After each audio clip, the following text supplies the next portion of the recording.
Let's start with something backwards. What if that next promotion, bigger title, fatter paycheck, is the worst financial decision of your life? Not a bad one, the worst. Your mom would be proud. LinkedIn lights up like a slot machine. Everybody claps. Nobody mentions the quiet part. 6 in 10 people who take that promotion walk straight into a trap. Less real money, more stress. Stuck smiling through meetings about meetings in a job they were never built for. I'm not even mad about it, by the way. Honestly, it's kind of funny. And no, this isn't a follow your dreams pep talk. It's cold, boring labor economics with receipts. So here's the weird part. The smartest move of your entire career might be looking your boss dead in the eye and saying, "No, thank you." Think that's crazy? Tell me below. Then stick around, because the data is about to agree with me. Okay, before I show you the way out, and there is one, I promise, you need to see how the trap gets built. So let's kill the most popular lie in corporate life, the career ladder. You know the picture. Bottom rung, top rung, you just keep climbing. Every step the same step, only higher and better paid. Cute. Completely wrong. A career isn't a ladder. It's a stack of totally different obstacle courses glued on top of each other. The first rewards speed and precision. Head down, get it done. The next rewards diplomacy and patience. The one after that, pure office politics. These aren't harder versions of the same game. They're different games. Different sports even.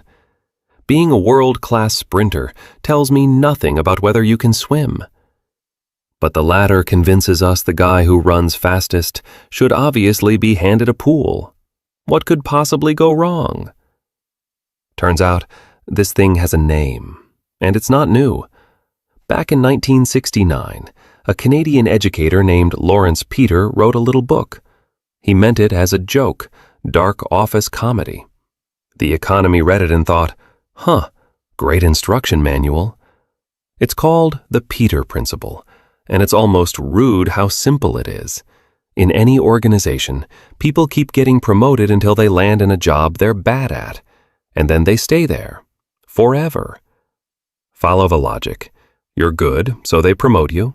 You adapt, you're good again, so they promote you again. Right up until you hit a role where your skills just don't fit. Your performance dips. And here's the part that'll keep you up tonight. When your performance dips, the promotions stop, but the demotions never come. Nobody sends you back down. You just get quietly cemented into the one job you can't do. Like a fly in amber, a well-paid, slightly anxious fly. Picture the classic version. An engineer who writes the cleanest code on the team. So the company rewards her by making her a manager. Except managing isn't writing code. It's budgets and feelings and performance reviews and pretending to care about synergy. So now the company has lost its best engineer and gained one stressed-out, mediocre manager. Everybody loses, and everybody calls it a promotion. Now, you might be thinking, cute theory, Capy, but surely the smart modern companies have fixed this. They have not, and we can prove it. There's a serious study, published in the Quarterly Journal of Economics, not a comment section poll, that tracked over 53,000 sales workers across more than 200 companies. They picked sales for a reason. You can't fake it. You hit your number, or you didn't. No vibes, just receipts. The single biggest thing that got someone promoted? Personal sales. The best closers became the bosses. Makes sense. Reward the winners. Then the researchers did the inconvenient thing. They followed those new managers and watched their teams. The superstar closers made the worst bosses. Their teams sold less. People quit more. A real, measurable, negative company looks at your career best year and goes, "Yes, this, forever." They promote you at your absolute peak. The link between selling well and leading well, and it's no mystery why. Elite selling is a solo sport. Aggression, ego, and obsession with your own number. Managing is the opposite.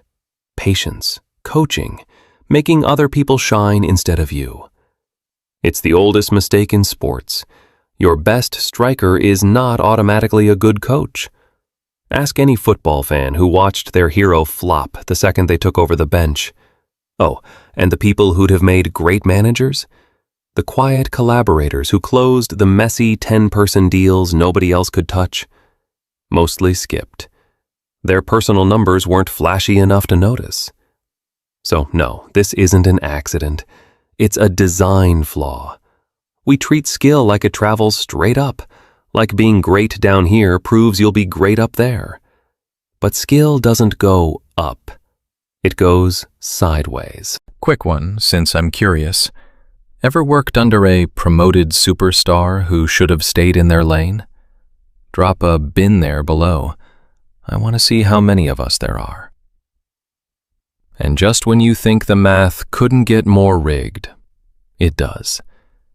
There's a second force quietly working against you, and it's pure statistics. Regression to the mean.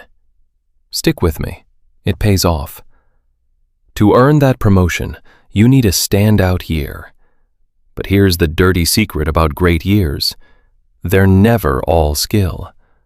They're skill plus a hot streak. The market was good. 3 stalled deals closed in the same quarter. The wind was at your back. Now watch what happens next. Statistically, your following year drifts back toward your normal. That's not pessimism. That's just how averages work. The casino never lets you cash out on your luckiest spin. Except this time, your employer did it for you and called it a reward. So now you've got 2 anchors on your ankles at the same moment. Your lucky streak is fading, and the job just got harder.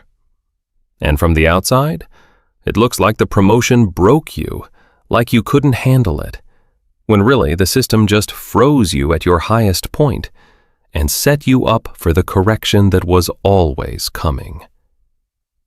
So let's redraw this properly. Forget the ladder. Picture a simple chart. Up the side, how good you are. Along the bottom, how senior you are. For most people, that line doesn't climb forever. It rises, it peaks, and then it comes back down. Early on, you're learning fast. The line shoots up. In the middle, you hit your zone. The work just fits your brain. You're sharp. You're calm. You actually like your job. That's the summit.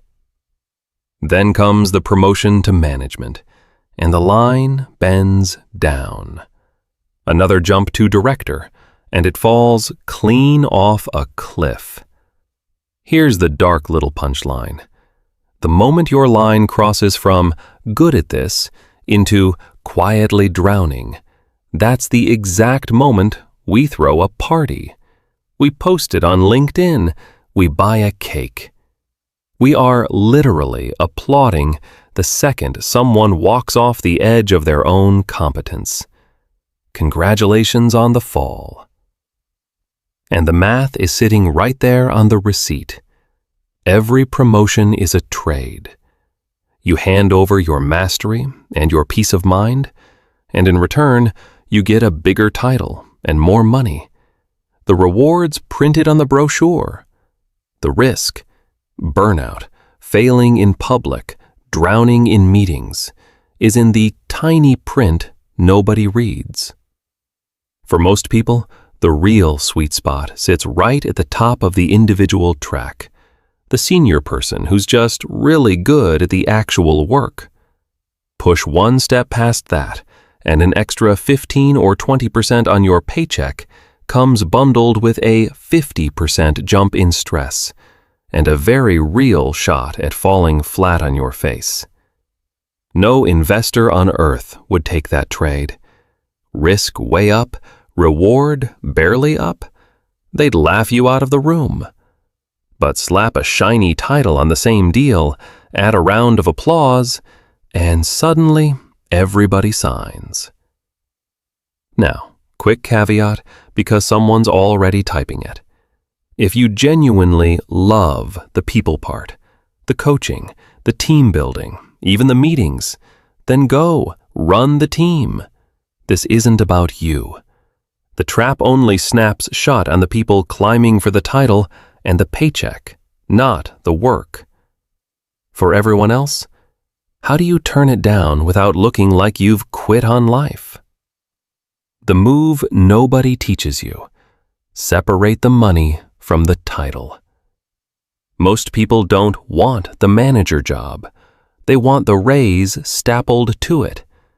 Admit that quietly, and the whole conversation changes. You don't say, no.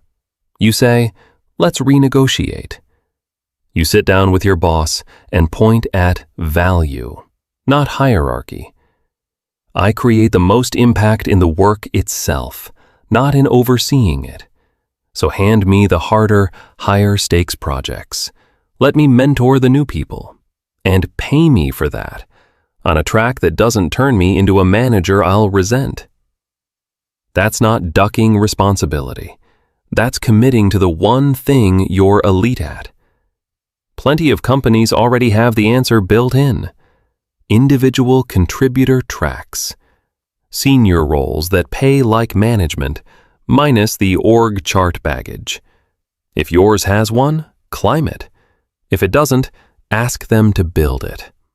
And if they swear the only road to more money runs through a management title, they just told you, out loud, that they don't understand how value gets made in their own building. Now here's what the LinkedIn crowd will never tell you. Saying no thank you isn't weakness. It might be the strongest signal you've got. Because the people who plant themselves in the job they dominate are weirdly hard to get rid of. Watch what happens when layoffs roll in. The middle manager who can't point to one clear result? First name on the list. But the person who's indisputably the best at the core work, who actually builds the thing or closes the deals, cutting them costs too much. They're not safe because they're loud. They're safe because they're load-bearing. So let's loop back to where we started. That promotion glowing on your horizon. The Peter Principle isn't a dusty joke from 1969. It's a documented pattern sitting on tens of thousands of real careers. Keep saying yes to every shiny rung without asking whether the job above actually fits you, and you don't win. You get stuck, well-paid and miserable, at the exact height where you stopped being good. The one who actually wins this game isn't the one with the fattest title or the corner office. It's the one who quietly figured out where they're sharpest and happiest, climbed to precisely that height, and then had the rare, deeply unglamorous discipline to stop. Not chasing applause, chasing the work that actually feels like theirs. That's the whole hack. There's no secret, part 2. And listen, if a working-class capybara just made the job market make more sense than your last 3 managers did, you already know what to do. Hit subscribe. This is Money Capy, where we take apart money, work, and this gloriously broken economy with actual data. No gurus, no gut feelings. One last thing for the comments. What's the level you'd refuse to climb past? The exact job where you'd happily look your boss in the eye and say, no thank you? Drop it below. I read them. I'm a capybara. I've got time. See you in the next one.